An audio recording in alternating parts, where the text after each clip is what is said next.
Oke, Ibu. Permasalahannya begitu ya, kalian. Oke, itu yang pertama. Yang kedua apa lagi? Yang kalian cipnya itu. Ah, Ini pertama kan kita bukan bagian staff. ya sudah, bagi staff sudah. Kedua itu kan Pungutan. kalian cip belum jalan. Yang biasa jalan dulu, jalan yang di distrik Polda. Sedangkan yang Bodon sama yang di Kampung Mungkin itu belum. Itu baru yang di sini, tapi yang di Almasala itu juga kan. Oke, baik. Tapi untuk kita punya Kasih. Jadi itu yang tadi mungkin dari awal saya sudah bicara sedikit.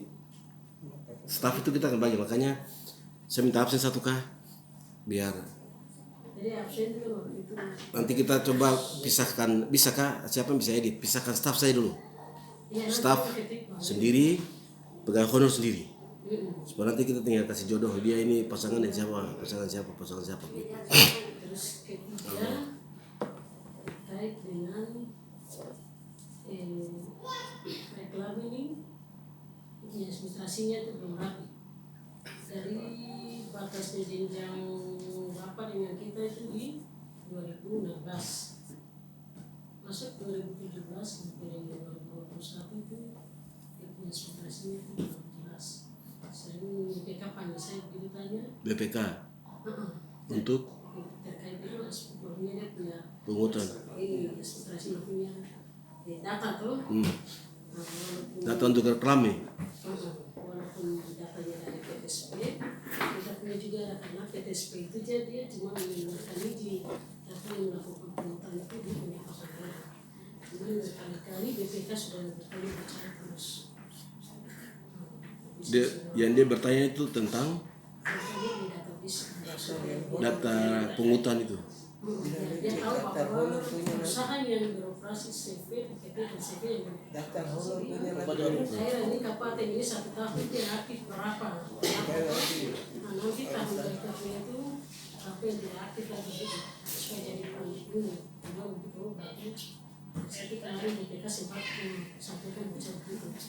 Kalau boleh itu ketika itu mereka sudah minta punya reklam untuk PBB, mereka minta database-nya. Kemarin kan saya sudah ketemu, sudah serahkan. Saya bilang kalau untuk kita kan belum ada sismio. Kalau kita ada sismio, database-nya kan dia sudah akurat, kita kasih ke bank, jadi BP yang store di bank itu langsung sudah terdaftar langsung. Kita lihat tuh ini yang aktif membayar, ini yang tidak aktif. Itu kemarin BPK sudah sampaikan. Oke, baik, sudah itu saja. Apa lagi? Ya.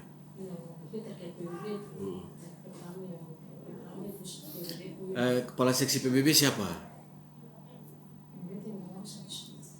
Sagisol dia di mana? Dia tidak ini kah? Nanti siapa ini? Ade itu 2 itu di mana? Kontak dorang dulu, dua. Coba kontak dorang, saya telepon, saya bicara dengan salah satunya. Dan 2. Nanti dorang 2 di bawah untuk datang. Karena nanti kita PBB itu dia punya sismip datanya itu kita minta kembali ke kantor pajak saja. Sudah ambil ya. Cuma kita rekap dia tuh. BPK minta kita sudah serahkan di BPK. Itu kita ambil filenya, kita restart di cari komputer yang file itu tuh di mana sekarang? Kita kemarin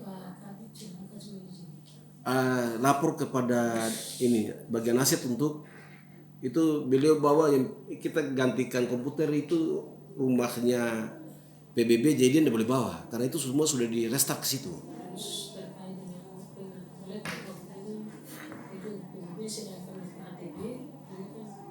Apa yang selama ini walaupun ini BPK dengan tanya saya terus itu sudah. Iya. Terus BPHTB kemarin dari pertengahan kita sudah terkait dengan kita harus komunikasi dia integritas begitu langsung kita konek dengan KPK. Meminta Sulawesi Selatan sama itu Sulawesi Selatan yang belum. Bapak kemarin punya sudah tamro terakhir kita di Sulawesi Selatan yang belum. Kalau itu yang harus kita pengadaan. Kemarin saya sudah berusaha untuk sudah punya pengadaan komputer sama laptop. Begitu sudah. Ini si batas saya. Jadi anggarannya sudah ada. Saya apa yang sudah Baik, dilakukan. jadi begini. Yang pertama, tadi kalau ini besok Ibu bisa ini kah bikin undangan, undang Pak Kabid Pajak untuk kita rapat sama-sama untuk ini kah? Ini untuk staf saya semua ini. Izin lagi untuk terkait seperti tadi pendataan macam Bapak tadi sampaikan dengan toko kios, apa nih, warung makan, kafe, itu biasanya sih setiap tahun tuh ada terus. Terakhir kemarin 2021. Tidak begini. Data yang orang data lain dengan yang saya perintahkan lain. Tidak, maksudnya kan Benar, betul, terima kasih. Memang saya sudah karena saya lihat hasil data yang di bawah ini, karena hasil itu tidak sesuai seperti kebutuhan yang saya butuh, karena kebutuhan data itu menjadi rujukan untuk kita ngarah kerja kita begitu. Sehingga nanti itu yang saya bilang, kalau memang bisa konfirmasi Pak Kabid, mantan Kabid datang, kita komunikasi, baru diskusi terkait PBB yang tadi sampaikan dia punya apa itu, kalau memang ini kita bicara, kita ngambil, baru kalau bisa beliau kasih, tapi kalau tidak kita cari komputer yang punya RAM-nya besar itu, baru Sismio punya otak nanti masukkan. Proses PBB itu kita tidak bisa kerja di luar, tidak bisa cetak di mana-mana, tidak akan jadi. PBB itu tetap jadi utang. Karena PBB itu harus ada punya perangkatnya ada sini, anak-anak dulu lihat baru dorang estimasi nilai. Kita bicara PBB itu nanti banyak runtutan, banyak halnya. Yang pertama, PBB ini kita lihat tuh objeknya dulu. Setelah itu objek PBB yang sudah kadar luasa pembayaran yang dia utang tinggal sampai sekarang itu banyak, itu objek mana, siapa punya nama, ada di mana. Kita bikin penetrasi pendataan itu, kita keluarkan itu dulu, baru bikin surat usulan peraturan bupati terkait yang penghapusan kepada piutang itu dulu, supaya beban dari target itu tidak terlalu besar. Target besar tapi yang bayar tidak ada, bagaimana?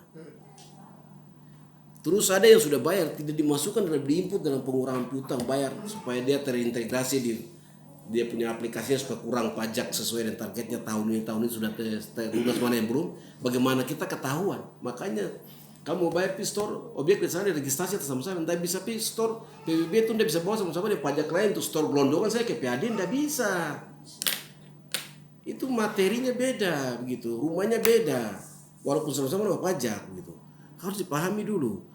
Nah, itu juga yang aplikasinya itu ada di bank, kita koneksi dengan pertanahan supaya satu kali misalnya orang datang ngurus PBB baru, nilai tanah di sebelah sana itu berapa, dulu tahun ini sekian berapa, kita bikin peraturan bupati sekarang tentang keputusan zona nilai tempat itu masuk klasifikasi apa, A, K, B, K, dengan nilai tanah di situ tuh keputusan bupati berapa per meter persegi, baru juga masukkan di aplikasi kita, baru nanti nilai tanah itu nanti kasih masukkan saya PBB luas ke berapa, belum tahu BPHTB-nya tuh nilainya harus berapa dibayar.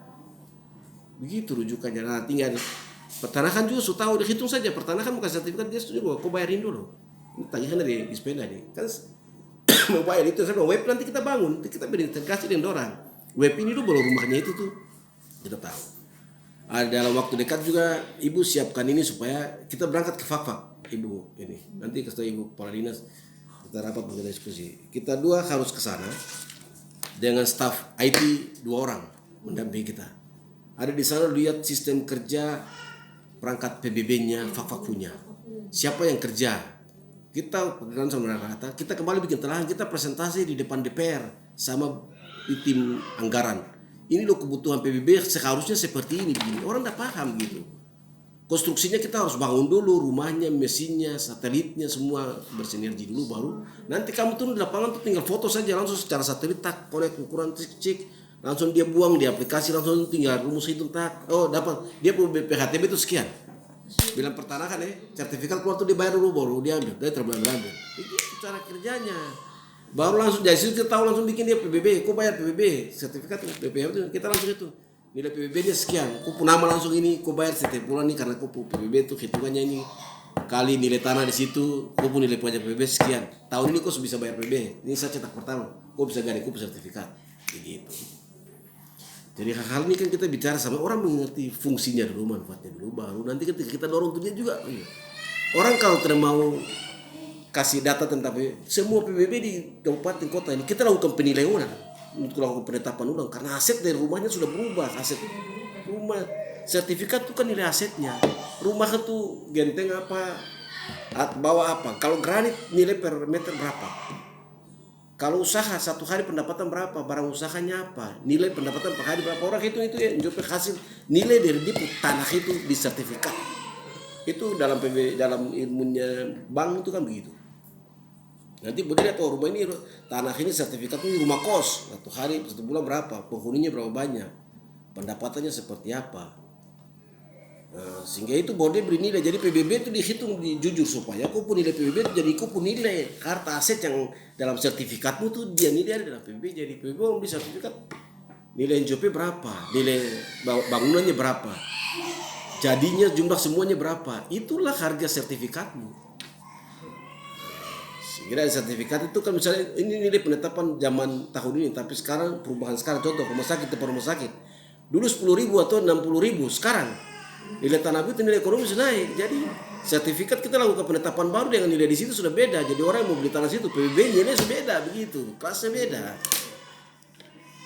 Nah itu aplikasinya ada, baru kita bikin peraturan bupati tentang zona SNT itu, zona nilai tanah itu, peta itu kita bikin. Contoh macam di KNC ini, sudah ada jalan ke belakang, kita bikin petanya, keluar tembus di sini.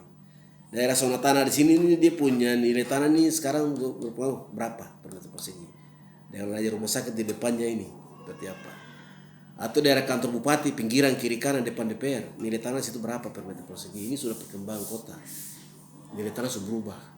Kita lakukan pemetaan dengan tim ekonomi, kaji, baru bahas nilai tanah itu, baru tetapkan dalam peraturan bupati. Pak Bupati bikin surat ketetapan bupati terkait dengan nilai zona tanah di area wilayah mana, kamu mana, nama jalannya apa, situ langsung ditentukan supaya memudahkan kita dalam penilaian. Orang datang lapor tanah saya tuh, oh ada di tanah ini, petanya ini, nilai tanah di sini ini sekian satu per meter persegi. Yang selama ini Ibu Moni pegang itu kan yang pajak punya 2003 sana yang sudah lama banget begitu. Jadi itu sudah tidak berlaku sekarang. Perkembangan kita nilai ekonominya sudah sangat besar begitu, pesat. Baru kita bisa jalan, nah kita rubah gitu. Sistem kita ada penetapan tanah, zona tanah merah baru muncul SNT, kita bikin peraturan bupati Pak supaya ngurus PBB baru, sertifikat baru itu nilai tanah sudah sekian.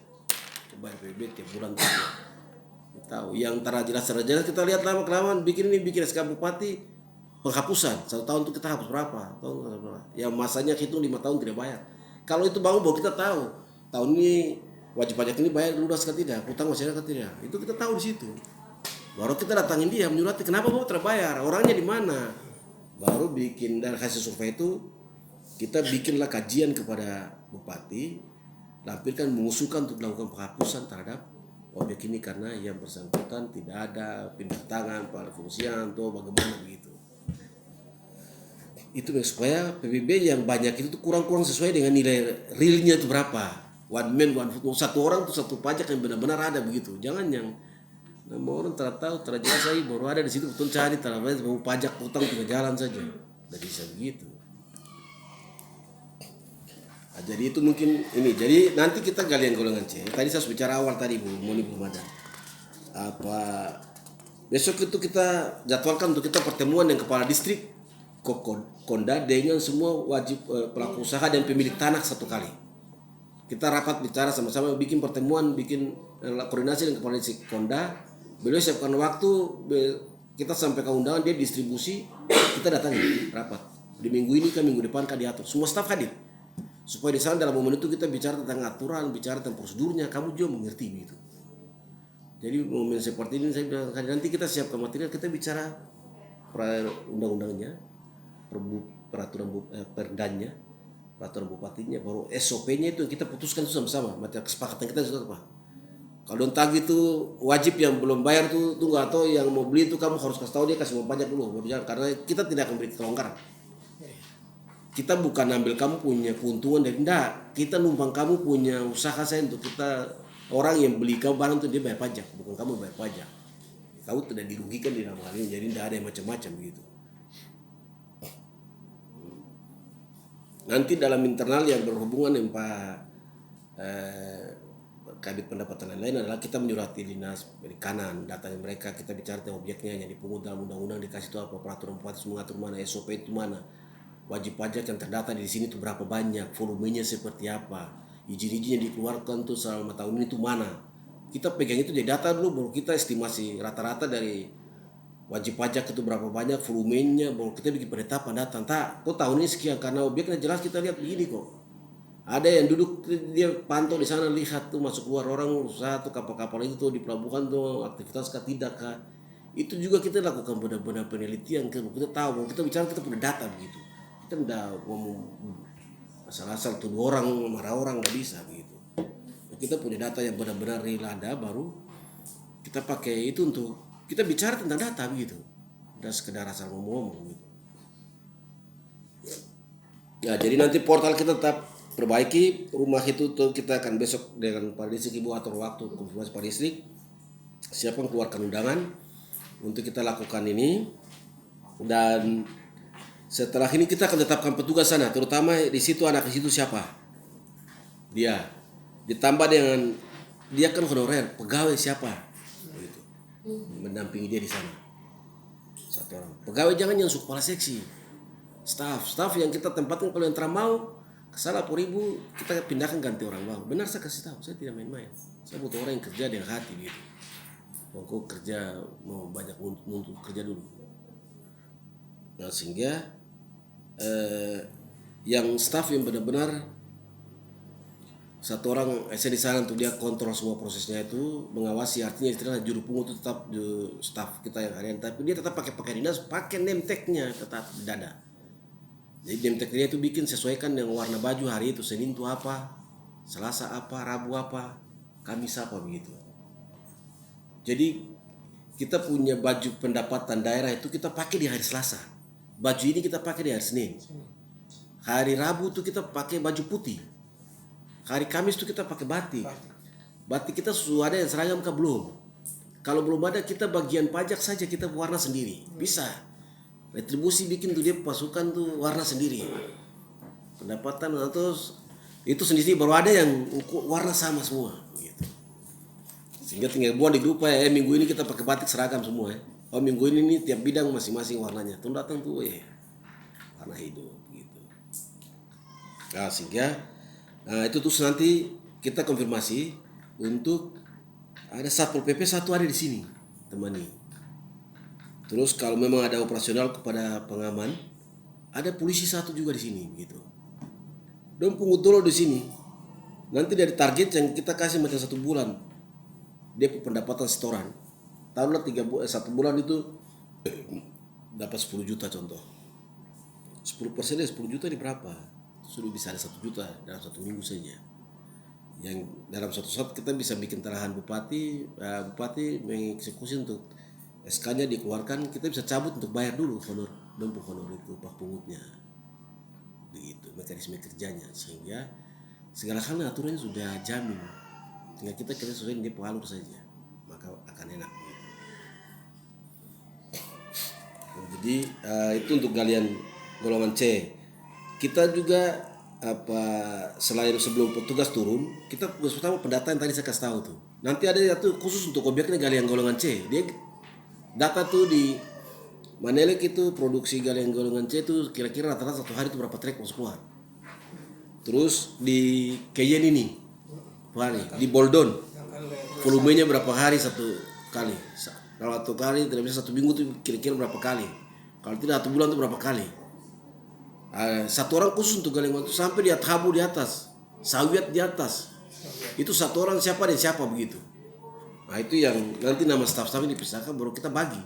Kita lakukan pendataan semua data dulu, baru nanti dari data itu baru kita mulai bikin dia punya prosedurnya, cetak karcis sesuai dengan masing-masing itu. Galian golongan C cetak, tinggal bagi bawa turun kepada juru pungut kita, portal kita bikin, tahu di tempat. Kalau siapa saja lewat bawa pasir keluar dari wilayah Bumi Sorong Selatan wajib hukum bayar pajak. Tinggal hitung per objek itu berapa. Nah kartis ini yang dia pengen duduk di situ, macam situ datang tinggal hitung. Dan saya bilang selain kartis itu kasih kita punya buku itu pembukuan kita yang masuk keluar kendaraan tuh berapa banyak di wilayah itu, kita juga data begitu sambil kita deteksi. Nah itu untuk galian golongan C.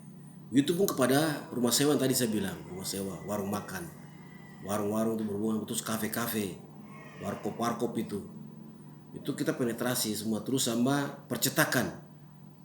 Baliho itu tempat cetak itu berapa banyak, volumenya itu berapa banyak, supaya kita estimasi dia masuk dalam kategori besar kecil kah, sedang kah, itu dari hasil yang data yang dimasukkan. Sehingga nanti kita rapat bersama dulu pimpinan, hal ini kita sampaikan Pak Ibu Kepala Dinas, baru disepakati untuk kita turun terus mulai bagi tugas dengan kita rincikan objek-objek dulu, baru kita bagi tugas masing-masing turun lakukan pendataan. Terus terminal transportasi. Di terminal itu mobil satu hari itu keluar tuh berapa banyak, masuk berapa banyak. Pedesaan, terminal itu mobil keluar berapa banyak. Pasar masuk berapa banyak, yang kota pedesaan keluar berapa banyak satu hari. Jenisnya, kita satu hari dulu kita tahu gitu betul. Satu dari pagi sampai buka sampai tutup. Motor tuh kira-kira berapa banyak. Pengaturan kendaraan masuk di pasar tuh seperti apa? Apakah orang langsung tabrak saya masuk dalam pasar atau harus di luar? Sistem jual di pasar itu seperti apa? Apakah kita biarkan saya jual takar ruang begitu? Kita tertib sekarang, tegas. Semua meja-meja yang ada yang jual pemborong silakan kita bangun itu tempat-tempat tenda kecil-kecil di pinggiran pasar dan jual. Itu meja-meja kosong, ngomong kembali terbang di atas meja-meja. Kalau itu terkait dengan hal-hal besar yang butuh itu. Yang berikut tuh macam contoh kita di depan bandara yang tempat main, untuk kita timbul semua antara pagar dengan jalan semua rata. Baru kita bikin kayak depan Korem ke Kodim itu. Ada yang pernah ke Sorong akhir-akhir ini bisa lihat di situ sebelah kanan berhadapan yang Kodim Korem ke 11 itu, kilo 10 ke sini. Boleh sebelah kanan. Baik. Malam itu lampu bagus, kafe mantap, itu sudah kayak di Blok M sana.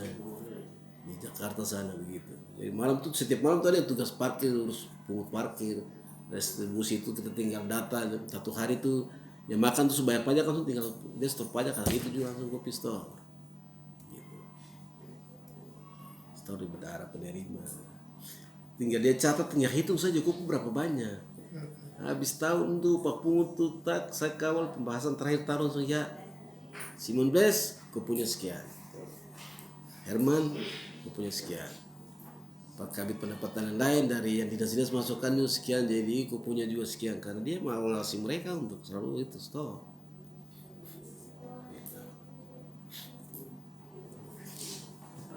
Jadi mungkin itu pembukaan saja untuk kita perkenalan sambil diskusi terkait dengan kebutuhan kerja kita ke depan.